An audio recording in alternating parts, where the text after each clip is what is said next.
Let me describe a scenario that happens in real workplaces every single day. A safety inspection gets completed. The field worker fills out a paper form or a spreadsheet entry. That form gets filed somewhere. Maybe it gets reviewed, maybe it does not. And 3 months later, when a regulator asks for proof that inspection happened, on a specific date, at a specific location, verified by a specific person, nobody can produce it with absolute certainty. That gap between we did the work and we can prove we did the work costs companies millions in regulatory fines, litigation exposure, and operational liability every single year. Vechain just partnered with a platform called Decent to close that gap permanently. Every inspection, every corrective action, every certification, time-stamped, geolocated, on-chain, tamper-proof, and that is just the first story today, because Binance is now running a Vechain validator. Let's talk about what that combination actually means. What is good, everybody? Welcome Collins, Sopisen Dotsens on 10%. What is Jurinsen Stammen Sauer? Welcome back to TJ Crypto World, the channel that finds the blockchain stories that actually matter in the real world and breaks them down in a way that makes you understand why they matter for your portfolio,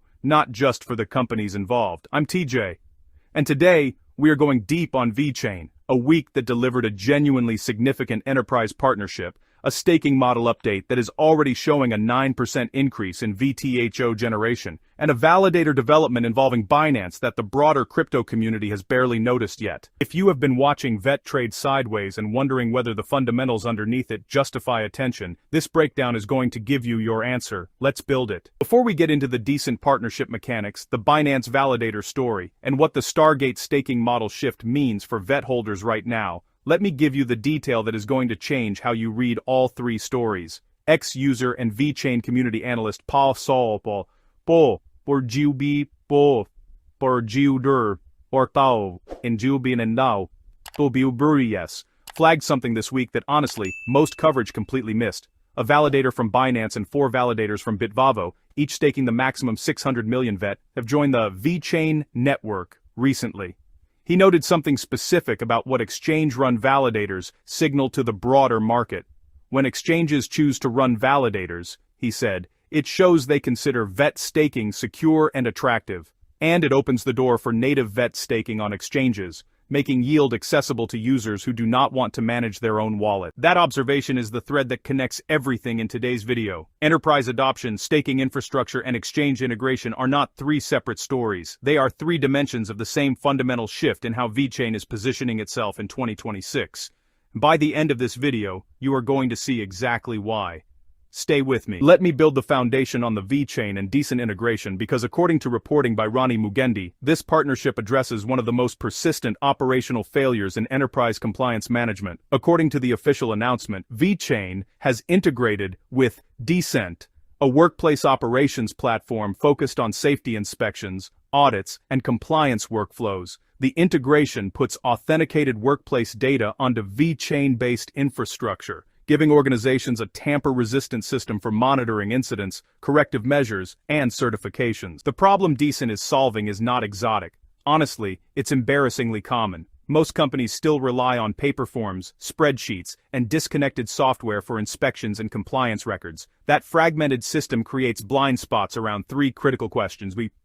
Who carried out a task, where it was done, and when? These are not philosophical questions. They are the exact questions regulators, insurers, and legal teams ask when something goes wrong. Decent digitizes those workflows through mobile tools that let field workers scan assets, capture photographic evidence, validate their physical location, and submit reports in real time. The Vechain integration layers blockchain verification onto every one of those actions, giving each record a timestamp, a geolocation confirmation, and an on-chain proof that cannot be edited, deleted, or backdated. Here is the specific operational impact that I want you to understand. In traditional compliance systems, records live in editable databases. An editable database record is legally fragile. A defense attorney or a regulator can always challenge whether it was modified after the fact. A Vechain-anchored record is legally robust. The blockchain timestamp is immutable. The geolocation check is verifiable. The audit trail is complete and cross-referential across every site and facility. For industries like food distribution, manufacturing, construction, and healthcare, where compliance failures carry catastrophic liability, that difference between editable and immutable is honestly the difference between a manageable audit and an existential legal exposure. And it's precisely why ex-user 8 somnoscatit, referencing the Latin phrase quod scripsi, which means, what I have written, noted this week from inside a premium food distribution center that he had just documented a live FSMA 204 lot level gap and a failed EU 2D barcode verification event. His conclusion? Vechain solves both. That is not a marketing claim from the Vechain team. That is a practitioner in the field identifying the specific regulatory problems that Vechain's infrastructure resolves in real operational environments. Let me explain why Vechain keeps landing enterprise partnerships where other blockchain networks struggle, because this context is essential for understanding why each new use case compounds the value of the network rather than just adding another line item to a press release. Vechain's business model is built around what the company calls predictable transaction costs and fee delegation. In plain language, businesses using Vechain can cover network fees on behalf of their users, so the workers using Decent's mobile app never need to understand blockchain, never need to hold VET, and never experience the gas fee friction that makes consumer crypto applications difficult to scale. That design choice, absorbing blockchain complexity at the infrastructure level so end users interact with a standard mobile workflow, is what allows Vechain to sell to enterprises. An enterprise technology buyer does not want to explain to their field safety workers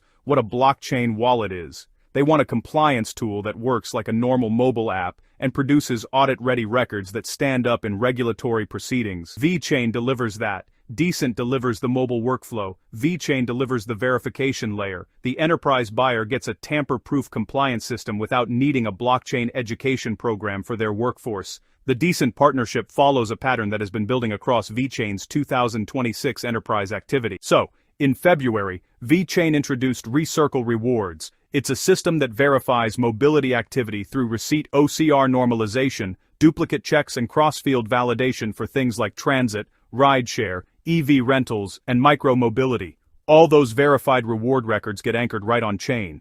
And, each new partnership actually extends the surface area of real-world activity that Vechain's blockchain is recording and verifying. Now, let me talk about the Validator development that, honestly, deserves significantly more attention than it's gotten this week, according to ex-user and Vechain community analyst R. Paul VCS. A validator operated by Binance and 4 validators operated by VTHO, each staking the maximum 600 million VET, have recently joined Vechain's network. He outlined 3 specific implications of this development that I want to walk through carefully. First, VTHO generation has increased approximately 9% in the past 2 weeks. Because VTHO output scales with total staked VET, this increase actually benefits all node holders. Paul VCS noted that X nodes specifically are already seeing a lift in staking APY. That is a measurable on-chain yield improvement, driven directly by the new validator participation. Second, exchanges running validators is a market signal. Paul VCS framed it precisely. When exchanges choose to operate validators, they're demonstrating they consider VET staking both secure and attractive as a yield-generating mechanism. That credibility signal from institutions of Binance and VTHO's scale carries weight that just can't be manufactured through marketing. Third, exchange-run validators create the infrastructure pathway for native VET staking directly on exchange platforms. If Binance runs a Vechain validator and offers native VET staking to its user base, the pool of accessible VET stakers expands from the current 15,500 Stargate participants to potentially millions of exchange users who currently hold VET without earning yield on it.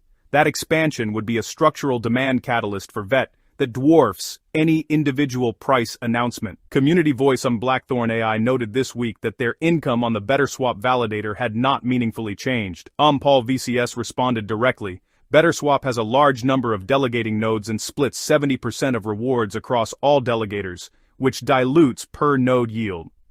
For node holders seeking better APY, the general guidance is that validators with fewer delegators distribute higher per participant rewards. That is a practically useful distinction for anyone currently managing VET staking decisions. The official Vechain account on X, Vechain official, described the fundamental shift in the staking model with a clarity that deserves repeating. VTHO now flows exclusively to active stakers. The 15,500 token holders currently participating in Stargate are receiving all rewards generated across the entire network. The official framing was direct, a 40 to 50% inflation reduction at current staking levels. Let me translate that into what it means for VET economics. Under the previous model, VTHO was generated passively across all VET holders regardless of participation. Under Stargate, passive holders receive nothing. Active stakers receive everything. That concentrates yield reduces circulating VTHO supply growth and creates a direct financial incentive for VET holders to lock their tokens into the staking system rather than leaving them inactive. Supply tightening through staking incentives, combined with the VTHO burn from the 100% base fee mechanism introduced with the Hayabusa fork, creates a compressing token supply dynamic. Less new VTHO entering circulation, more VET locked in staking contracts, and now, a 9% increase in VTHO generation flowing exclusively to active participants. The Vechain relayer feature introduced this week on VBetter, which automates voting and reward claims without requiring users to pay gas fees, removes the last friction point that might discourage smaller holders from staking participation. That friction removal is deliberate. The team is systematically eliminating every barrier between VET holders and active ecosystem participation. At press time, VET traded at approximately $0.007251, down 4% over the past 24 hours, though trading volume surged over 20% to $23.69 million in the same window. Volume increasing while price dips is a classic accumulation signature. It means more tokens are changing hands, typically from weaker hands to stronger ones, at a price level that informed participants consider attractive. Right here, if this breakdown is connecting dots on VChain that you have not seen connected anywhere else today, hit that like button right now. It is the most direct signal you can send that this analysis deserves a wider audience. And if TJ Crypto World is not yet on your subscription list, subscribe immediately. Ring the notification bell, and join a channel that treats blockchain analysis as a discipline rather than a content format. Back to the close. Before I close, nothing in this video is financial advice. I am TJ, a crypto analyst and content creator, not a licensed financial advisor. VET is a volatile asset and all price levels discussed are analytical observations, not investment recommendations. Do your own research. Verify all staking information at app.stargate.vchain.org. Your capital, your decisions, always. All right, family. That is the complete VChain breakdown for this week. A tamper-proof workplace safety compliance system with Decent that solves a regulatory problem costing enterprises millions annually. A Binance Validator joining the network alongside 4 VTHO validators, collectively staking the maximum 600 million VET each. A 9% VTHO generation increase already flowing to active stakers. A Stargate model concentrating all rewards across 15,500 active participants with a 40 to 50% inflation reduction, and a relayer feature that removes the last gas fee friction from participation. Every one of those developments is a building block. None of them is a price catalyst in isolation, but the combination, enterprise utility expanding, institutional validators entering, staking yields improving, and supply dynamics tightening, is the kind of fundamental accumulation that precedes meaningful price appreciation for infrastructure assets. Drop a comment below. Are you currently staking VET on Stargate, and which validator are you delegating to? Let's get a picture of where the TJ Crypto World community is positioned on this one. Like the video if it delivered. Subscribe if you are not already locked in, and the video on your screen right now builds directly on everything we just covered. Go watch that next. I will catch you in the next breakdown. Stay sharp, stay curious. TJ Crypto World out.